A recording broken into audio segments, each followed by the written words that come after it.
नमस्ते। जिंदगी में हम सब जवाब ही तो ढूंढ रहे हैं, है ना? कभी करियर के बड़े बड़े सवालों के, तो कभी रोजमर्रा की छोटी छोटी उलझनों के। सोचिए, अगर इन सभी सवालों के जवाब के लिए एक बहुत पुराना नक्शा मौजूद हो। चलिए, आज उतरते हैं प्रश्न भूषणम की दुनिया में। अब ये सवाल, क्या मुझे ये नौकरी मिलेगी? हम में से कितने लोगों के मन में ये आता होगा, है ना? करियर का तनाव, भविष्य की चिंता, ये सब बहुत रियल है। या फिर वो दुविधा, क्या ये मेरे लिए सही चॉइस है? चाहे कोई रिश्ता हो या कोई बड़ा फैसला, सही रास्ता चुनना कितना मुश्किल हो सकता है। और फिर ये छोटी मोटी रोज की परेशानियां। अरे, मैंने अपनी चाबियां कहाँ रख दी? मतलब कभी कभी ना सबसे आसान जवाब ढूंढना ही सबसे मुश्किल काम बन जाता है। सोचिए, अगर इन सभी सवालों का जवाब एक ही जगह मिल जाए। वो जगह है प्रश्न भूषणम। ये एक बहुत ही पुराना संस्कृत ग्रंथ है, जिसे बनाया ही इसीलिए गया है कि वो हमें रास्ता दिखा सके। तो सवाल यह है कि ये काम करता कैसे?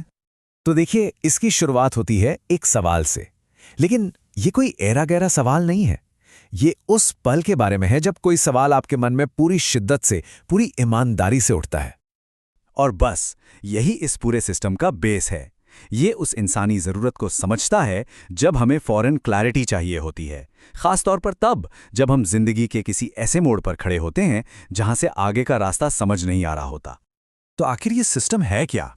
इसको ऐसे समझिए कि ये एक तरह की कॉस्मिक आंसरिंग मशीन है, या यूं कहें एक तरह का एंशिएंट गूगल, जो आपके सवाल के बेस पर जवाब देता है।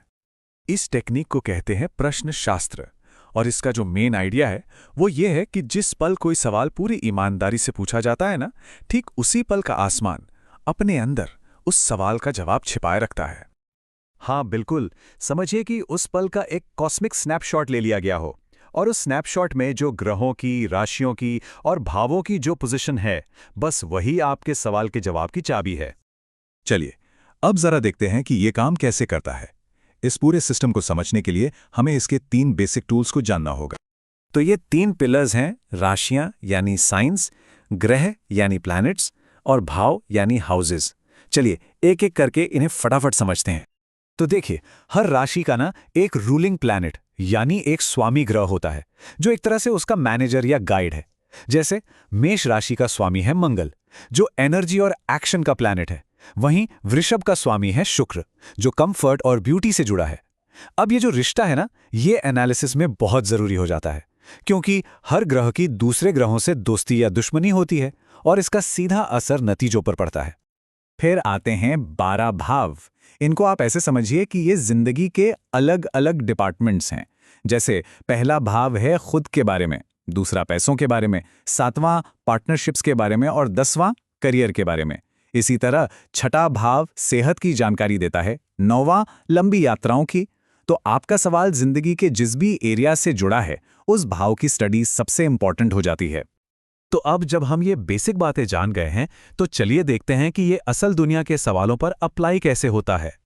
मान लीजिए सवाल करियर को लेकर है, तो ज्योतिषी 10वें भाव को यानी करियर के डिपार्टमेंट को देखेगा। अगर उस भाव में सूर्य या मंगल जैसे पावरफुल और अच्छी पोजीशन वाले प्लैनेट्स बैठे हैं, तो ये सक्सेस का एक बहुत मजबूत इशारा हो सकता है, क्योंकि सूर्य सरकार और अथॉरिटी को दिखाता है। लेकिन अगर वहीं पर शनि जैसे धीमे चलने वाले या कमजोर ग्रह हों, तो ये चैलेंजेस या देरी का संकेत दे सकता है। और देखिए, ये ग्रंथ सिर्फ जनरल बातें नहीं करता, ये बहुत स्पेसिफिक जानकारी देता है। जैसे इसमें यह बताया गया है कि सरकारी नौकरी पाने के लिए प्लैनेट्स का क्या सटीक कॉम्बिनेशन होना चाहिए। ये सिर्फ ये नहीं कहता कि हाँ सूर्य अच्छा है, बल्कि ये बताएगा कि अगर सूर्य 10वें भाव में अपनी ही राशि में हो और उस पर बृहस्पति की नज़र हो, तो एक ऊंचा पद मिलने के पूरे चांस हैं। चलो ठीक है, ये करियर और पैसों जैसे बाहरी मामलों में तो हमें गाइड कर सकता है, लेकिन क्या ये सिस्टम हमारे मन की गहराइयों में भी झांक सकता है? मतलब हमारी चिंताओं और हमारे डरों के बारे में भी कुछ बता सकता है? और इसका जवाब है हाँ। और सच कहूं तो ये इस पुराने ग्रंथ का सबसे दिलचस्प और हैरान करने वाला हिस्सा है। प्रश्न भूषणम फोबिया और इरैशनल डर जैसे साइकोलॉजिकल टॉपिक्स पर भी बहुत गहराई से बात करता है। ये ग्रंथ पानी के डर, जानवरों के डर, यहाँ तक कि बीमारी या भीड़ के डर जैसे खास फोबिया को एनालाइज करता है। यह सोचना ही कितना कमाल का है कि सदियों पुराना एक टेक्स्ट उन चिंताओं और मेंटल हेल्थ कंडीशंस की बात कर रहा है जिनसे हम आज भी जूझते हैं। तो इन सब बातों का मतलब क्या निकलता है? इस पूरी प्रैक्टिस का आखिरी मकसद क्या है? और सबसे जरूरी बात यह समझने की है कि ये कोई पत्थर की लकीर नहीं बताता।